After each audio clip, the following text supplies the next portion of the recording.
Hai teman-teman. Hari ini, kita akan belajar tentang awal mula masuknya agama Hindu dan Buddha ke Indonesia.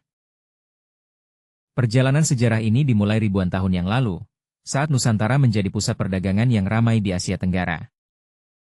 Pedagang, pendeta, dan pelaut India datang tidak hanya membawa barang dagangan, tetapi juga membawa ajaran agama, sistem tulisan, dan kebudayaan mereka. Proses ini disebut Indianisasi, yaitu masuknya pengaruh budaya India ke dalam kehidupan masyarakat Indonesia. Bagaimana agama Hindu-Buddha bisa masuk ke Indonesia? Yuk, kita lihat satu persatu. Pertama, teori Brahmana. Menurut teori ini, para raja di Indonesia mengundang para pendeta atau Brahmana dari India untuk mengajarkan agama dan melakukan upacara keagamaan. Tokoh pencetus teori. Teori ini pertama kali dikemukakan oleh J.C. van Leur, seorang sejarawan Belanda yang menulis tentang sejarah perdagangan dan pengaruh budaya India di Asia Tenggara. Dalam bukunya Indonesische Geschiedenis, diterbitkan pasca wafatnya, ia menekankan bahwa pengaruh India tidak serta-merta datang melalui penjajahan atau kolonisasi, tetapi melalui proses adaptasi budaya oleh elit lokal, yang difasilitasi oleh para Brahmana. Kedua, teori Ksatria. Dikatakan bahwa para bangsawan atau prajurit India yang kalah perang datang ke Indonesia dan menyebarkan agama mereka di sini. Teori Ksatria menjelaskan bahwa agama Hindu masuk ke Indonesia melalui kaum bangsawan dan prajurit, Ksatria, dari India. Mereka datang ke Nusantara dalam rangka ekspansi kekuasaan, peperangan, atau melarikan diri dari konflik politik di India, lalu mendirikan koloni dan menyebarkan kebudayaan serta agama Hindu di daerah yang mereka datangi. Dalam sistem kasta Hindu, Ksatria adalah golongan kedua tertinggi setelah Brahmana, dan mereka bertugas sebagai penguasa, raja, prajurit, dan pelindung masyarakat. Teori ini dikemukakan oleh C.C. Berry, seorang ahli sejarah dan epigrafi asal Belanda. Ia berpendapat bahwa proses masuknya Hindu ke Indonesia berkaitan erat dengan perluasan kekuasaan oleh kelompok bangsawan India yang datang ke Nusantara, baik sebagai penakluk maupun karena diusir dari tanah air mereka. Beberapa tokoh lain yang mendukung teori ini antara lain J.L. Moens dan Majumdar.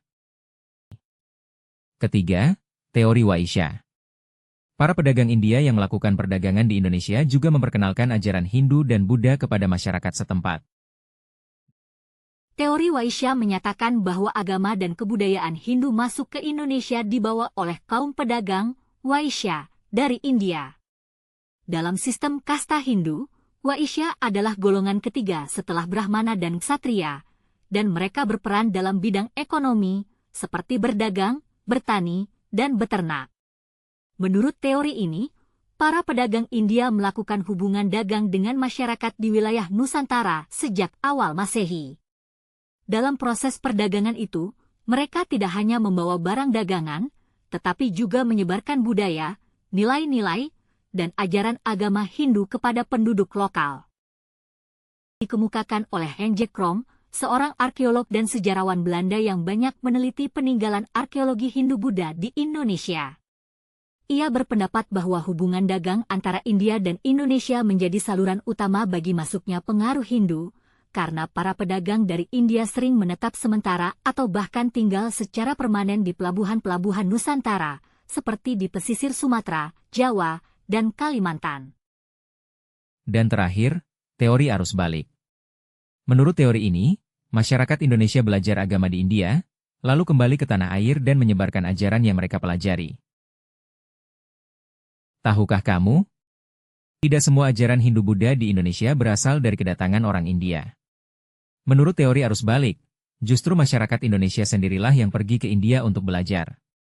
Mereka menimba ilmu tentang agama, filsafat, bahasa Sanskerta, hingga sistem pemerintahan langsung dari sumbernya. Setelah pulang ke Nusantara, mereka menyebarkan ajaran dan kebudayaan India di lingkungan mereka masing-masing. Teori ini menunjukkan bahwa proses Indianisasi bukanlah proses satu arah. Masyarakat Indonesia aktif mengambil peran, bukan sekadar menerima pengaruh luar. Inilah bukti bahwa sejak dulu, bangsa kita sudah terbuka pada ilmu pengetahuan dan mampu mengadaptasi budaya asing secara cerdas.